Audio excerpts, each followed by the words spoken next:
going on in America today? Why are we over our heads in debt? Why can't the politicians bring debt under control? Why are so many people, often both parents now, working at low-paying, dead-end jobs and still making do with less? What's the future of the American economy and way of life? Why does the government tell us inflation is low when the buying power of our paychecks is declining at an alarming rate? Only a generation ago, bread was a quarter, and you could get a new car for $19.95. The problem is that since 1864, we've had a debt-based banking system. All our money is based on government debt. We cannot extinguish government debt without extinguishing our money supply. That's why talk of paying off the national debt without reforming our banking system is an impossibility. That's why the solution does not lie in discussing the size of the national debt. Rather, it lies in reforming our banking system. This is the Federal Reserve headquarters in Washington. It sits on this very impressive address, right on Constitution Avenue, right across from the Lincoln Memorial. But is it federal? Is it really part of the United States government? Well, what we're about to show you is that there's nothing federal about the Federal Reserve, and there are no reserves.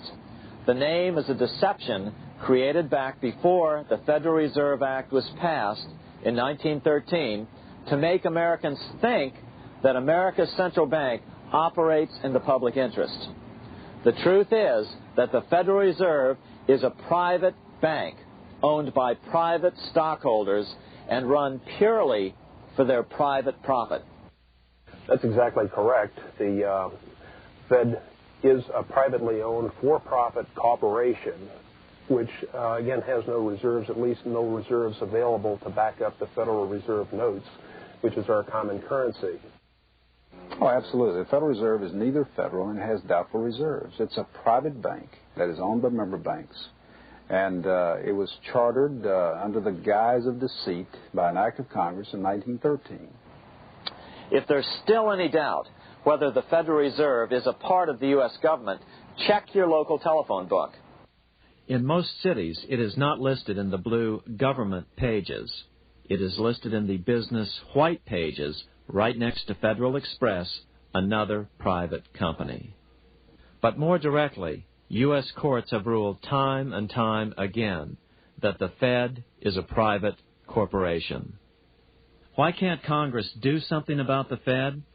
Most members of Congress just don't understand the system, and the few who do are afraid to speak up. For example, initially a veteran congressman from Chicago asked us if he could be interviewed for this video.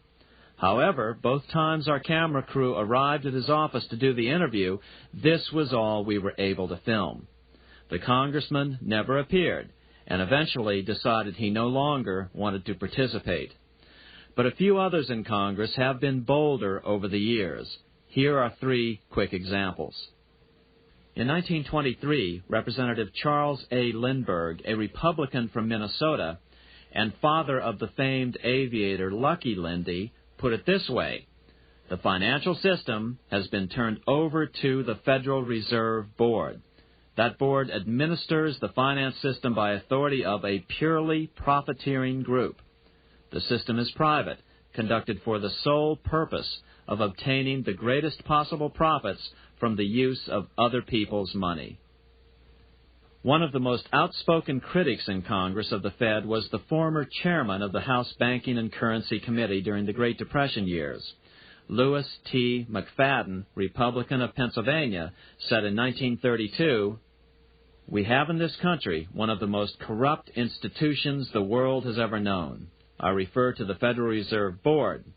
This evil institution has impoverished the people of the United States and has practically bankrupted our government. It has done this through the corrupt practices of the moneyed vultures who control it." Senator Barry Goldwater was a frequent critic of the Fed. Most Americans have no real understanding of the operation of the international moneylenders. The accounts of the Federal Reserve System have never been audited. It operates outside the control of Congress and manipulates the credit of the United States. The Federal Reserve really, even though it is not part of the federal government, it is more powerful than the federal government. It's more powerful than the president, the Congress, and the courts. Now, a lot of people challenge me on that, but let me prove my case. The Federal Reserve determines what the average person's car payment is going to be, what their house payment is going to be, and whether they have a job or not. And I submit to you that that's total control. And the Federal Reserve is the largest single creditor of the United States government. What does Proverbs tell us? The borrower is servant to the lender. What one has to understand is that from the day the Constitution was adopted right up to today, the folks who profit from privately owned central banks, as Madison called them, the money changers, have fought a running battle for control over who gets to print America's money. Why is who prints the money so important? Think of money as just another commodity. If you have a monopoly on a commodity that everyone needs, everyone wants, and nobody has enough of, there are lots of ways to make a profit, and also exert tremendous political influence.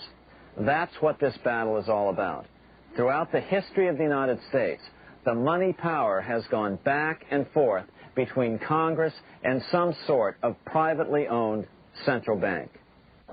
The Founding Fathers knew the evils of a privately owned central bank. First of all, they had seen how the privately owned British central bank, the Bank of England, had run up the British national debt to such an extent that Parliament had been forced to place unfair taxes on the American colonies. In fact, as we'll see later, Ben Franklin claimed that this was the real cause of the American Revolution. Most of the Founding Fathers realized the potential dangers of banking and feared bankers' accumulation of wealth and power. Jefferson put it this way: I sincerely believe that banking institutions are more dangerous to our liberties than standing armies. The issuing power should be taken from the banks and restored to the people to whom it properly belongs. That succinct statement of Jefferson is, in fact, the solution to all our economic problems today. It bears repeating. The issuing power should be taken from the banks and restored to the people to whom it properly belongs. James Madison, the main author of the Constitution, agreed. Interestingly, he called those behind the central bank scheme money changers. Madison strongly criticized their actions.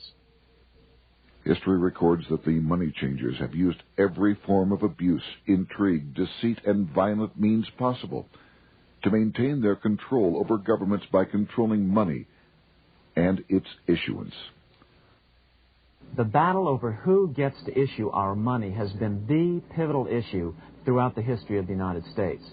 Wars are fought over it, depressions are caused to acquire it. Yet after World War I, this battle was rarely mentioned in newspapers or history books. Why? By World War I, the money changers, with their dominant wealth, had seized control of most of the nation's press. Throughout U.S. history, this battle over who gets the power to issue our money has raged. In fact, it's changed hands back and forth 8 times since 1764. Yet this fact has virtually vanished from public view for over 3 generations behind a smokescreen emitted by Fed cheerleaders in the media. Until we stop talking about deficits and government spending and start talking about who controls how much money we have, it's all just a big shell game, a complete and utter deception. It won't matter if you pass an ironclad amendment to the Constitution mandating a balanced budget. Our situation is only going to get worse until we root out the cause at its source.